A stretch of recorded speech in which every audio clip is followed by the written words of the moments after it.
প্রিয় দর্শক বন্ধুরা, আশা করি সকলে খুব ভালো আছো, সুস্থ আছো। নতুন একটা রেসিপির সঙ্গে সকলকে জানাই অনেক অনেক ওয়েলকাম।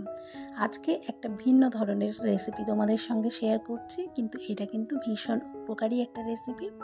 এটা হচ্ছে ওলের ডাঁটা। সবাই হয়তো এর সঙ্গে পরিচিত। এটা হচ্ছে যেই ডগাগুলো যার পাতাগুলো কিন্তু এখনো ছড়িয়ে যায়নি, তো সদ্য হয়েছে বেশ কয়েকদিন, তারপরেই কিন্তু এগুলো কাটা হয়। আর এই কচি ডগাগুলোই কিন্তু খেতে হয়, ভালো হয় এটা। আর এইটা আমি আজকে ভাজি করব। আর এটা কিন্তু আমাদের কোলেস্টেরল কমাতে ভীষণভাবে উপকারী। আর প্রথমে দেখো, সমস্ত ডাঁটাগুলো কিন্তু আমি ধুয়ে পরিষ্কার করে নিয়েছি। এরপরে আমি সব এর উপরের খোসাগুলো ছাড়িয়ে নিচ্ছি। এবারে আমি কি করব, এই খোসাগুলো ছাড়ানোর পরে কিন্তু এগুলো কেটে নেব। কাটার পরে আর কোনো রকমভাবে ধোবো না, যেমনভাবে আমরা কচুর ডগা কাটি ঠিক তেমনভাবেই এটা করতে হবে। তো এরপরে দেখো, সমস্ত খোসাটা ছাড়িয়ে নিয়ে তারপরে এটাকে ছোট ছোট টুকরো করে নেব।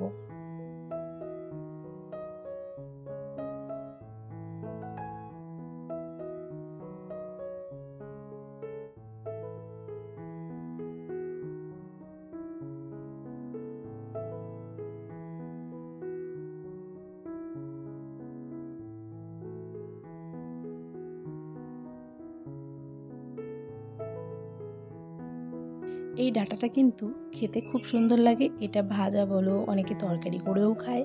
আর ডক্টররা কিন্তু এটা খুবভাবে সাজেস্ট করে। তো এটা খাওয়ার মধ্যে এর মধ্যে প্রচুর ক্যালসিয়াম যেমন থাকে, তেমনি কিন্তু কোলেস্টেরল কমাতে ভীষণভাবে সহায়তা করে। এছাড়া বিভিন্ন গুণাগুণে ভরপুর থাকে। তো প্রথমে দেখো, ওলের ডগাগুলো তো কেটে নিয়েছি। এবার কড়াইতে সর্ষের তেল দিয়ে দিয়েছি। এর মধ্যে কালো জিরে ফোড়ন আর শুকনো লঙ্কা দিলাম। এই দুটো ভালোভাবে নাড়িয়ে নিয়ে তারপরে কিন্তু আমি এর মধ্যে দিয়ে দেবো বেশ কিছু রসুন। এই ওলের ডাঁটা ভাজার সময় রসুনটা কিন্তু দিতে হবে, আর রসুনটা একটু বেশি পরিমাণে দিতে হবে। রসুনটা দিলে বেশি সুন্দর লাগবে খেতে। এরপরে রসুনটা যতক্ষণ না একটু ভাজা ভাজা হয়ে যাচ্ছে, ততক্ষণ কিন্তু রসুনটা ভেজে নেব।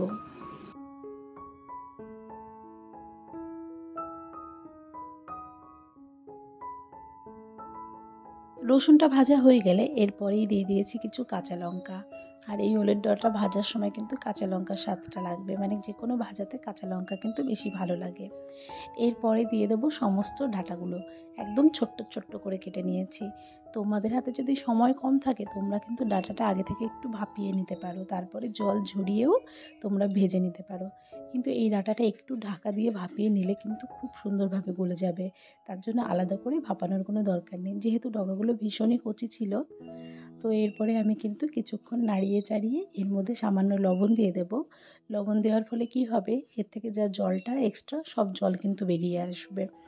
আর ওই জলেই সমস্ত সবজিটা সেদ্ধ হয়ে যাবে। তো এর মধ্যে হলুদও দিয়ে দিলাম। এবার সব কিছু দিয়ে আবারও বেশ খানিকক্ষণ মিশিয়ে নিয়ে এবার কিন্তু আমি ঢাকা দিয়ে দেব। ঢাকা দিয়ে দিলে কি হবে, যে স্টিমটা বেরোবে তার থেকে যে জলটাও কিন্তু প্রচুর বেরোবে। সেই জলেই কিন্তু সমস্ত ওলের ডাঁটা সেদ্ধ হয়ে যাবে সুন্দর করে।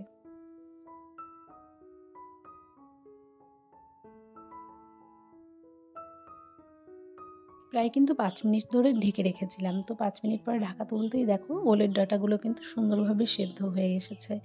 এরপরে কিন্তু ভেজে নেওয়ার পালা। এবার এটাকে খুব সুন্দর করে ভেজে নিতে হবে, মানে যতক্ষণ পর্যন্ত এর ভেতরে যে রসটা থাকে, সেই রসটা যতক্ষণ না শুকিয়ে যাচ্ছে ততক্ষণ কিন্তু ডাঁটাটা ভেজে নিতে হবে। রস থাকা অবস্থায় ডাঁটাটা কিন্তু খেতে ভালো লাগবে না। ডাঁটাটা কিন্তু খুব সুন্দর করে ভেজে নিতে হবে। আর যেহেতু আমি উনুনের আঁচে রান্নাটা করছি, সেহেতু কিন্তু একদম লোতে রেখে রান্নাটা করছি।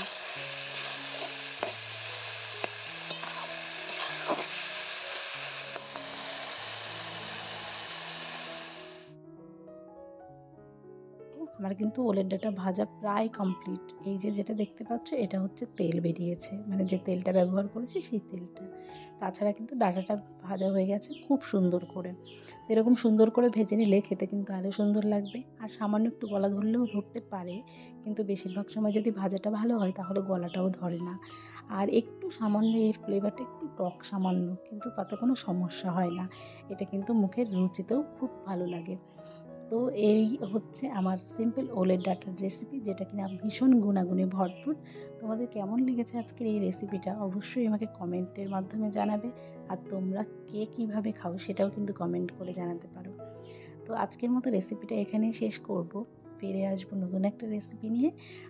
আর একটা কথা তোমাদের বলবো, যে সমস্ত দিদিভাইরা আমাকে কমেন্ট করছে সুন্দর সুন্দর, সেই সকল দিদিভাইকে জানাই অনেক অনেক ধন্যবাদ। তোমরা এইভাবেই আমার পাশে থেকো, আমাকে সাপোর্ট করো। তো সবাইকে আজকের মতো টাটা।